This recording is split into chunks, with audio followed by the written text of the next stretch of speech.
Sir రీసెంట్గా మనకు రేవంత్ అన్న సీఎంగా అయ్యిండు.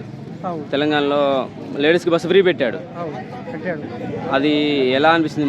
ఒక మగవాళ్ళకు లేదు కాబట్టి మీకు ఎలా అనిపిస్తుంది? అంతా బాగానే ఉంది కదండి. లేడీస్ కంటే పెట్టారంటే అతని గిట ఏదో ఆలోచించి పెట్టారు కదా.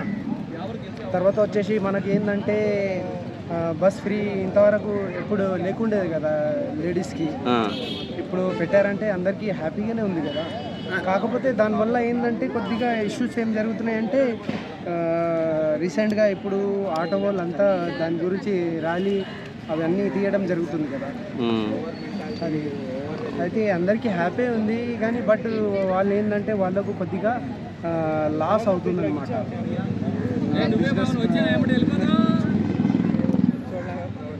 వాళ్ళకి ఏమైనా స్కీమ్లు ఏర్పాటు చేస్తే బాగుంటుంది అంటారా? ఎలాంటి స్కీమ్ చేయాలంటారు? వాళ్ళకి స్కీమ్ అంటే యాక్చువల్ ఏంటంటే లేడీస్కి పెట్టారు కదా. లేడీస్ వల్ల ఏంటంటే వాళ్ళకి కొద్దిగా ఎక్కువ పోవడం తిరగడం అంటే వాళ్ళే ఉంటారు కదా లేడీస్. దాని గురించి వాళ్ళకి ఏంటంటే కొద్దిగా లాస్ అవుతుంది. అది ఆటో వాళ్ళకి లాస్ అవుతుంది. అందుకే వాళ్ళు కొద్దిగా ఆర్గ్యుమెంట్ చేస్తున్నారు కదా. వాళ్ళకి ఎటువంటి స్కీమ్లు పెడితే బాగుంటుంది? ఆటో వాళ్ళకి ఎటువంటి పెడితే బాగుంటుంది? మరి వాళ్ళు లాస్ తగ్గియాలి కదా భయ్య. చూడాలా, బట్ ఇతనే చూడాలా, ఏదో ఒకటి చేయాలా. వాళ్ళకి చేస్తే వాళ్ళకి సంతోషపడతారు కదా. అంటే ఏ రూపంలో చేస్తే బాగుంటుంది? మనకు లేడీస్కి ఎలాగ చేశారో ఒక స్కీమ్ తీశారు వాళ్ళ ఆటో వాళ్ళ గిట అటువంటిది ఏదైనా స్కీమ్ తీస్తే వాళ్ళు గిట ప్రశాంతంగా ఉంటారు ఏదైనా చేస్తే. ఇప్పుడు మీ తరఫున మీ ఫ్యామిలీ నుంచి ఏమైనా నెలకింత మిగిలే ఛాన్స్ ఏమైనా ఉందా? లేడీస్కి టికెట్లు ఫ్రీ అయినాయి కదా. అంటే ఫ్రీ అంటే ఎవరికైనా కొద్దిగా ఖర్చు అనేది తగ్గింది కదా అందరికీ. కానీ నాకే అని కాదు, ప్రతి ఒక్క ఫ్యామిలీస్కి కూడా కొద్దిగా తగ్గినట్టుగా ఉంది కదా. అలాగే వాళ్ళకి ఏదైనా స్కీమ్ అలాంటిది మీరు చెప్పింది అలాంటిది స్కీమ్ ఏమైనా తీస్తే ఇంకా బాగుంటుంది. కానీ కొంతమంది ఏమంటున్నారంటే అలా ఫ్రీ చేయటం వల్ల బయట ఫ్రీగా తిరిగేస్తున్నారు. ఒకళ్ళ ఇంట్లో గొడవలైనా అమ్మగారింటిగా అన్నగారింటిగా వెళ్ళిపోతారు కదా. చెప్పండి. ఇప్పుడు అలా ఏమి ఉండదండి. యాక్చువల్గా ఏంటంటే ఇప్పుడు అమ్మగారింట్లో కానీ అత్తగారింట్లో కానీ ఏదైనా కొట్లాట అయిందనుకోండి, డబ్బులు ఉన్నా కానీ వెళ్తారు కదా.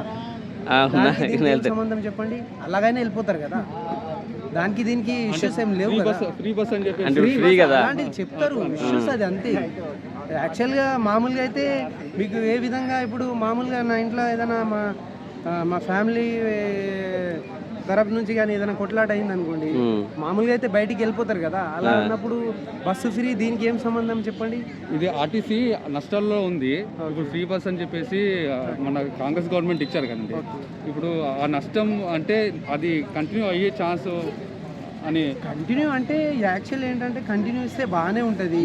ఇప్పుడు ఎలాగో ఇప్పుడు కాలేజ్ పిల్లలు వెళ్తుంటారు, ప్లస్ ఆఫీస్ వెళ్ళేటోళ్ళు ఉంటారు, వాళ్ళకు కొద్దిగా ప్లస్ పాయింటే కదండి. అవునండి, ప్లస్ పాయింటే కదా వాళ్ళకు. ఏంటంటే వాళ్ళు వెళ్ళడం కానీ అట్లా.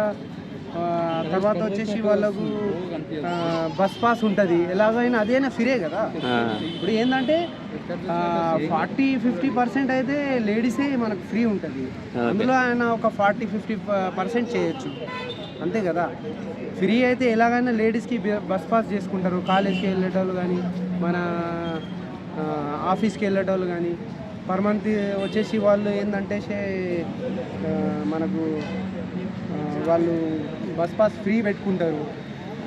పర్ మంత్ వచ్చేసి 30 డేస్కి వాళ్ళు ఎలాగైనా దానికి 15 డేస్ కానీ 30 డేస్ కానీ అట్లా ఫ్రీ ఉంటుంది కదా. ఇప్పుడు అతను చేసింది ఏంటంటే అందరికీ ఫ్రీ అనే వరకు అట్లా అనిపిస్తుంది. అది ఇప్పుడు ఆటో వాళ్ళకి కానీ ఇబ్బంది పడుతున్నానని చెప్తున్నారు వాళ్ళు. తర్వాత వచ్చేసి వాళ్ళకి ఫ్రీ ఉంటుంది కదా. బస్ పాస్ అయితే మంత్లీ ఉంటుంది కదా, ఎలాగైనా ఉండదా? ఉంటుంది కదా. మరి ఓకే, టోటల్గా స్కీమ్ మంచిది అంటారు. స్కీమ్ అయితే పర్వాలేదు. ఓకే, కాకపోతే వాళ్ళు కొద్దిగా అంటున్నారు కానీ వాళ్ళకి ఏదో ఒకటి స్కీమ్ తీస్తే అది కూడా బాగానే ఉంటుంది. వాళ్ళు కూడా కొద్దిగా మన ఆటోళ్ళు కానీ వాళ్ళు సంతోషం పడతారు. వాళ్ళు కూడా ఏదో ఒకటి స్కీమ్ పెడితే.